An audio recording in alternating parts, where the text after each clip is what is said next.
ఈరోజు బాలాజీ జంక్షన్ దగ్గర ఉన్నటువంటి ఇక్కడ ఒక రూమ్ ఉంది. అక్కడ ప్రతిరోజు కూడా మా అమ్మ తన కష్టంతో వచ్చిన డబ్బులతో కుక్కలకి ప్రతిరోజు కూడా అన్నం, బిస్కెట్స్ అన్నీ కూడా పంపించడానికి చేస్తుంది. గత వారం రోజులుగా మేము ప్రతిరోజు అబ్జర్వ్ చేస్తాము. ప్రతిరోజు మేము వచ్చి ఈ మా అమ్మ ప్రతిరోజు కుక్కలకి అన్నీ కూడా పెడతారు. అలాగే మన విజయనగరం సుఖీభావ గ్రూప్ తరఫు నుంచి ఈరోజు మన బిస్కెట్స్ అలాగే కొంచెం బియ్యం కూడా పంపిణీ కార్యక్రమం ఏర్పాటు చేయడం జరిగింది.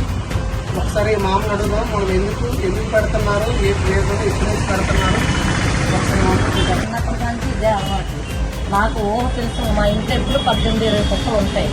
అలాంటిది నాకు రాను అలాగా ప్రపంచం బాగా తెలిసి వచ్చి అక్కడక్కడ చూస్తే అనాథ కుక్కలు కాలంలో పడిపోయి పురటాలు అయిపోయి నానా బాధలు పడుతున్నాయి అన్నమాట.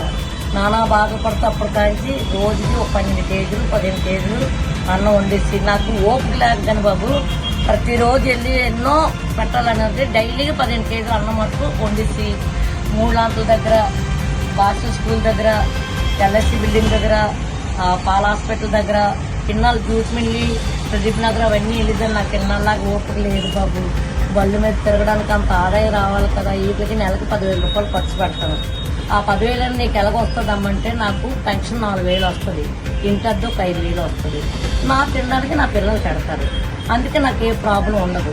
ఏ ఒక్క రూపాయి ఎవరిచ్చినా వాటికి వినియోగిస్తాను నేను. అది